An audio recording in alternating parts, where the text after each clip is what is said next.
جی السلام علیکم سر. وعلیکم السلام. سر ایکچولی میرے دو سوال ہیں. ایک سوال یہ ہے کہ اللہ تعالیٰ کا ہماری زندگیوں میں کتنا انٹرفیئر ہے، اور دوسرا یہ کہ میں نے آپ کی ایک ویڈیو دیکھی تھی، آپ نے کہا تھا کہ موت کا دن مقرر نہیں ہے. تو اس بات کا کیا مطلب ہے کہ ہم اپنی زندگی کے اسپین کو خود ہی بڑا یا چھوٹا کر سکتے ہیں؟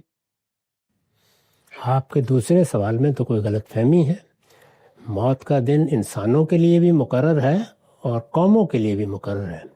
میں نے جو بات کہی تھی وہ یہ تھی کہ مقرر ہونے کا مطلب کیا ہے. کیا ایسے مقرر ہے کہ ستمبر کی 2 تاریخ؟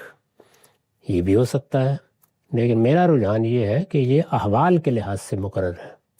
یعنی یہ واقعات ہوں گے، یہ معاملات ہوں گے، یہ حوادث ہوں گے، یہ ذمہ داریاں پوری کی جائیں گی، پھر موت آ جائے گی. تو یہ مقرر ہونے کی 2 صورتیں ہیں، ایونٹس کے لحاظ سے مقرر کرنا اور تاریخ کے لحاظ سے مقرر کرنا. تو مقرر تو ہے، اس میں کوئی شبہ نہیں ہے. قرآن مجید نے جگہ جگہ اس کی صراحت کی ہے. فرد کے لیے بھی اجل ہے، قوموں کے لیے بھی اجل ہے. اجل کا مطلب یہ ہوتا ہے کہ ایک وقت مقرر کر دیا گیا ہے. یہ ایسے ہی ہے جیسے مثلا قریش کے بارے میں اللہ تعالیٰ نے فرمایا ہے کہ جس طرح پہلی قوموں کی اجل مقرر تھی تمہارے لیے بھی طے ہے، لیکن وہ اجل کب آئے گی؟ تو اس میں دیکھیے ہر جگہ امکانات کی صورت میں اسے بیان کیا ہے، یا یہ ہوگا یا یہ ہوگا. تو اس کو میں نے متعین طور پر تو نہیں بتایا تھا، البتہ اصول میں واضح کرنے کی صحیح کی تھی. ان کا پہلا سوال کیا تھا؟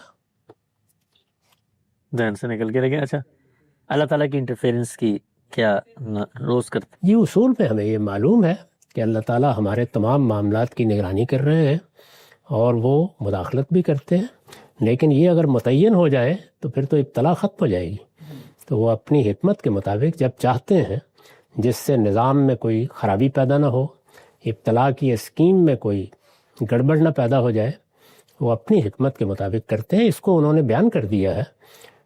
وہ واقعہ جو قرآن میں بیان ہوا ہے جس میں سیدنا موسیٰ کو اس دنیا کا حجاب اٹھا کر یہ دکھایا گیا کہ پیچھے کیا ہو رہا ہے، تو وہ مداخلت ہی کی تینوں مثالیں ہیں. تو مداخلت تو ہو رہی ہے لیکن وہ اپنے طریقے ہی سے کرتے ہیں، وہ میری یا آپ کی خواہش پر نہیں کریں گے. ٹھیک. ہم سب یہ جو آپ کا رجحان ہے کہ دوسرا معاملہ ہوتا ہے ایونٹس کے لحاظ سے، اس رجحان کی کیا وجہ ہے؟ یعنی اس میں جو اللہ تعالیٰ نے ارادے اختیار کی آزادی دی ہوئی ہے وہ اس سے ریلیٹڈ ہو جاتی ہے موت؟ یعنی اگر وہ یہ ایونٹس کرے گا تو اس کے نتیجے میں اللہ تعالیٰ پھر یعنی وہ کیا وجہ کیا ہے اس رجحان؟ جی ہاں، اسی طرح کے کچھ قرائن ہیں جن کا تعلق وجودی حقائق سے ہے، اور کچھ چیزیں جو قرآن مجید میں قوموں سے متعلق جب اللہ نے اجل کی وضاحت کی ہے تو اس سے معلوم ہوتی ہیں. واضح ہو گیا.